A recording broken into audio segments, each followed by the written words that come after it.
વિદ્યાર્થી મિત્રો, તમારું હાર્દિક સ્વાગત છે પેશન એજ્યુકેશનમાં। આજે આપણે ધોરણ 7 વિષય સંસ્કૃત ગાલા સ્વાધ્યાય પોથીમાં ચેપ્ટર 2 વાર્તાલાપ એટલે કે વાતચીત અથવા તો સંવાદ, આનું સોલ્યુશન આપણે મેળવીશું।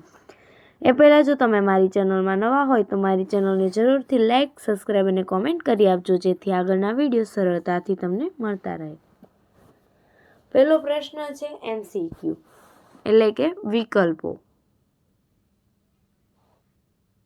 પહેલામાં ડી, બીજામાં બી, ત્રીજામાં સી ભાવચેતના, ચોથામાં એ રુચિકર મસ્તી, પાંચમામાં સી રોટિકા, છઠ્ઠામાં ડી ભાવેશ્યસ્ય ભાગિની, સાતમામાં બી શાક, આઠમામાં બી અથાણું, નવમામાં સી છાશ, દસમામાં બી રુચિકરમ, 11મામાં એ સિદ્ધમેવ, 12મામાં બી શાટિકમ।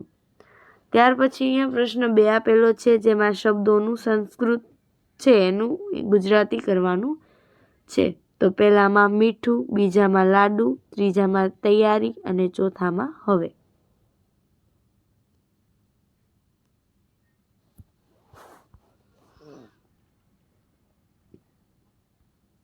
ત્યાર પછી ત્રીજો પ્રશ્ન છે।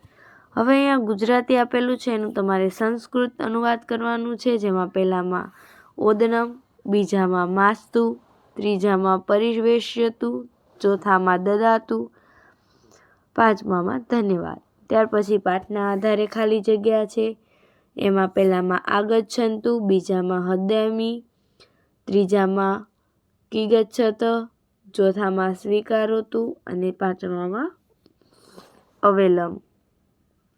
ત્યાર પછી પ્રશ્ન 5 છે, નીચે આપેલા વિધાનોમાં સાચો વિકલ્પ સાચા વિધાન સામે ખરું અને ખોટા વિધાન સામે ખોટું કરો।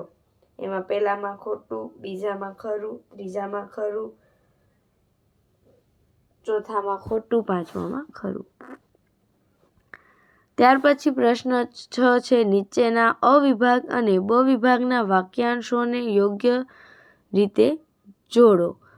તો એમાં પહેલામાં ત્રીજું આવશે, બીજા સાથે પહેલું આવશે અને ત્રીજા સાથે ચોથું આવશે।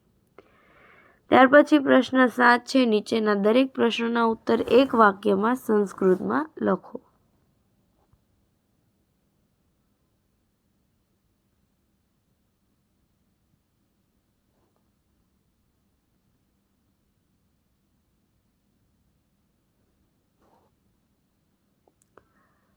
ત્યાર પછી પ્રશ્ન 8 છે, નીચેના દરેક પ્રશ્નના ઉત્તર 1-2 વાક્યમાં ગુજરાતીમાં લખો।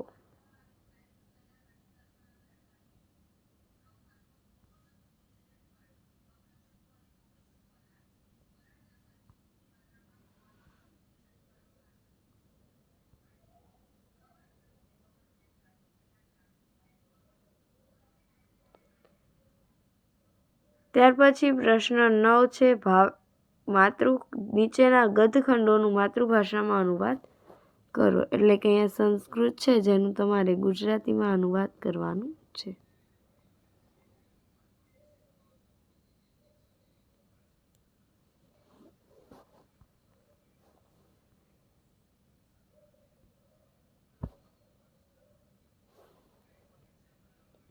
Thank you for watching. જો તમને મારો આ વિડીયો પસંદ આવ્યો હોય તો મારી ચેનલને જરૂરથી લાઇક, સબસ્ક્રાઈબ અને કોમેન્ટ કરી આપજો, જેથી આગળના વિડીયો સરળતાથી તમને મળતા રહે।